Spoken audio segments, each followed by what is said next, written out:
It is day 150 of the second Trump administration, and it has been nearly a week of escalating conflict in the Middle East. Tonight, Israel's military says it hit nuclear weapon development sites inside Tehran, and President Trump is considering whether to order U.S. forces to join these strikes on Iran. He met with his advisors again tonight in the Situation Room, and here's what he told reporters about the possibilities ahead. Trump is good. Iran cannot have a nuclear weapon. I've been saying it for a long time. And I think they were a few weeks away from having one. I like to make the final decision 1 second before it's due, because things change. I mean, especially with war. I may do it. I may not do it. I mean, nobody knows what I'm going to do. I can tell you this, that Iran's got a lot of trouble, and they want to negotiate. And I said, why didn't you negotiate with me before? All this death. The next week is going to be very big, maybe less than a week, maybe less. The Wall Street Journal reports last night the president told senior aides he approved attack plans for Iran, but he had not given the final order because he was waiting to see if Iran would abandon its nuclear program. That is according to 3 people familiar with the deliberations. And earlier today, the president did not rule out renewed negotiations after he said Iran proposed a meeting at the White House. But guess what? Iran's government denied that very claim, and their supreme leader rejected Trump's call for the country's, quote, unconditional surrender, and he did that via state TV. Well, over on social media, Iran threatened the U.S. military with irreparable damage if we enter the war. The U.S. has already started moving additional assets into the Middle East region, where 40,000 troops are already stationed. So the big question tonight, how close are we to war? With that, let's bring in our nightcap. Tim O'Brien joins us, Bloomberg Opinion senior executive editor and Trump biographer, foreign policy expert Hagar Shamali. She was the Syria and Lebanon director at the White House and was with the National Security Council for the first 2 years of the Syria crisis. And Mark McKinnon is here, former senior advisor to both George W. Bush and John McCain. Hagar, let's start right there. Put it into context. How close are we to entering this conflict?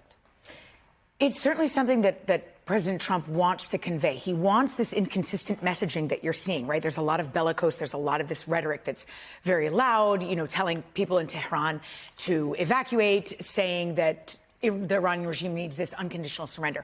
I believe ultimately that he wants a deal, and he wants to use this rhetoric and this moment in order to force the regime, given how weak it is, given how much they could, that threat that they could crumble if their nuclear program is completely obliterated, the threat that they face that they could collapse. And he wants to use that to force a deal, ultimately. And that's why he wants that inconsistent messaging. And by the way, that tends to work usually with adversaries. You don't want adversaries. You don't want to lay out all of your options or plans I'm going to start with plan A and then move to B and so on. You don't want your adversary, when you're dealing with a dictator like this, to know all that. But that said, he is very seriously considering joining strikes against Fordo, right? That's what we're talking about here. This isn't where it's not something where he's talking about deploying troops across Iran, a war that's similar to Iraq or Afghanistan. I've heard this comparison many times, and that's not what this is about. This is a situation that would look like specific attacks, limited military engagement, something that's more similar to the attacks you saw against Hezbollah by Israel in the last fall. But he's not the only one driving things here. Has Netanyahu boxed Trump into a corner, or at least into forcing him to make a decision? I think he's driving Trump like a truck. And I think this notion that Trump is a peacenik is pure mythology. That has always been for political, that worked for him politically to be opposed to say, I'm the guy against wars. But that's not really who he is. He loves military strength. He loves strongmen. Why do you think he likes a military parade going down? He talks about shooting protesters. He loves aggression. He loves offense. And I think what's happened here, I think he's already committed. I think he's already there. I mean, the Tulsi Gabbard tell was a real tell. We're going to talk about that in a sec. Okay, great. And so I just think that, and also I think that Bibi has played him, as I said, drove him like a truck, because I think Bibi has been leaning on him saying, this is for history. We're gonna remake the Middle East, and you can either be part of it. And I think that Trump has seen a bunch of the initial success, and it's like, oh shit, I want to be part of that. I have a different thought about all this. I think when routinely when Donald Trump says, I'm not sure what I'm thinking, and I may not let you know to the last minute. It is not strategy, and it is not Donald Trump playing 3D chess. It is the fact that Donald Trump is ignorant.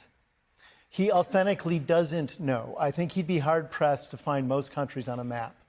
And I think what's happened with Iran is he went into it wanting to appease his political base, which did not want the U.S. intervening in foreign theaters and certainly not engaging in war again.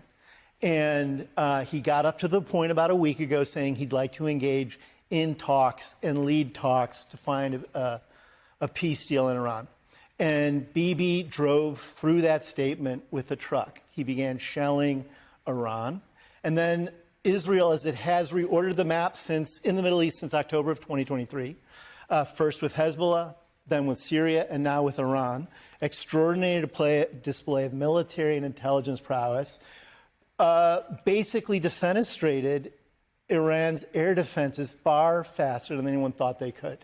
And Trump sees this success. And he wants some credit for it. And he wants credit for it. He begins saying, after Israel had those very skilled strikes that everybody was complimenting, he went, no, I was in the game. Yeah, and it's we. Suddenly it became, we did this.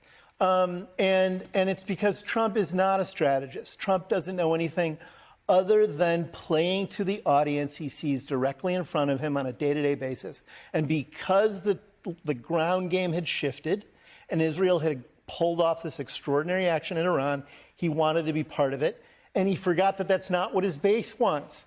So now he's fomented, he's in a cat fight with Tucker Carlson, and Ted Cruz is getting raked over the coals by Tucker Carlson.